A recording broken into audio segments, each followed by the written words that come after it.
The NFL draft is here, and not a moment too soon. How much more contrived coverage, fake stories where everybody knows we're lying, and of course, mock drafts could one man be asked to take? The problem is, you guys really like coverage of the NFL draft, so fine. We'll give you our own mockery draft. Yeah, you heard that right. Mockery.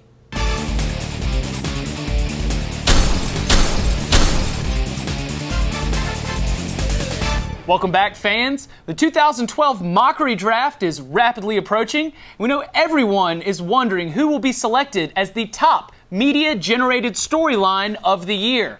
We've got our draft experts here, Bomani and Jones, and we're going to ask you a few questions in preparation for this year's draft.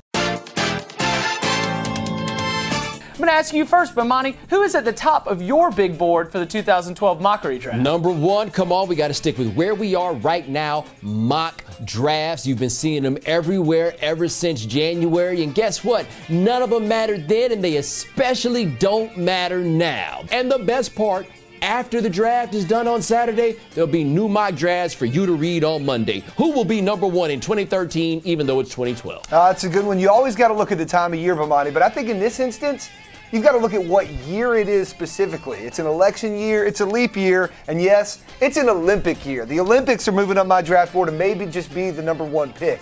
A lot of media-generated storylines there on sports that, frankly, if we wanted to watch, we'd already be watching them. The Olympics this year, especially in an English-speaking country with time zone that's friendly to American TV, I think it's going to be a big year for the Olympics. I think that was very brave of you. There's a chance that people may call you a communist, but I think that you are just a little bit ahead of yourself. You could draft the Olympics this year, or you could wait for 2014, where I project number one on every board, like the John Elway of this topic, will be the Whiter Olympics. The Whiter Olympics are... Don't you mean the Winter Olympics? That is when they have them, yes. The Whiter Olympics, there'll be guys skiing and throwing snowballs and all kinds of other stuff that people do. People who in your real life you typically don't like. There's a lot that can happen in the days leading up to the Mockery Draft. Lots of different storylines can be tossed out there, a lot of buzz. Who is jumping up your draft board? I'll tell you right now, we've seen it go up with a bullet since Sunday.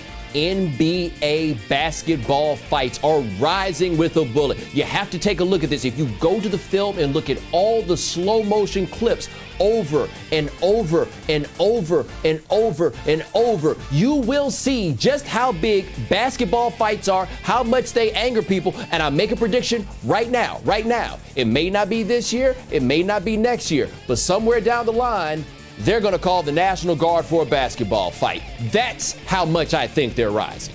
Only if the media calls the National Guard in will they show up. Now, that is a good one, Bomani, but the basketball fight is difficult because you have to, actually wait for one to happen. Although the media is not above remembering anniversaries of fights, and this happened 2 years ago to bring those storylines back, so that's always a good one. But one that we just had recently was the NFL schedule announcement. Football scheduling announcement in general is a great one.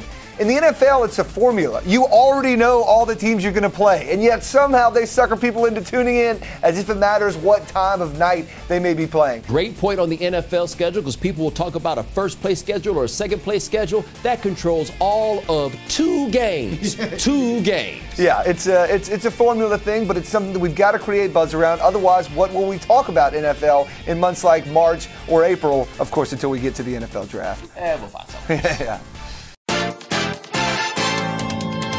Fellas, everyone loves a good draft day surprise.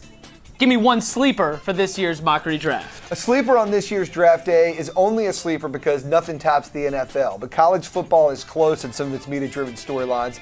And signing day in college football is absolutely one of the most media-driven events out there. 10 hours of just cliches on cliches on cliches of guys that we're told to care about but really don't. I mean, when we see guys that are actually scoring touchdowns the next year, we won't remember that was the guy who shaved the logo in the back of his head. Why do we care about their press conferences? Because somebody put a camera there and told us we should be watching. Especially when the logo's for some place like Illinois or some other team I'm not going to watch on television. Absolutely. Speaking of things I'm not going to watch on television, my sleeper is the Army-Navy game. The Army-Navy game.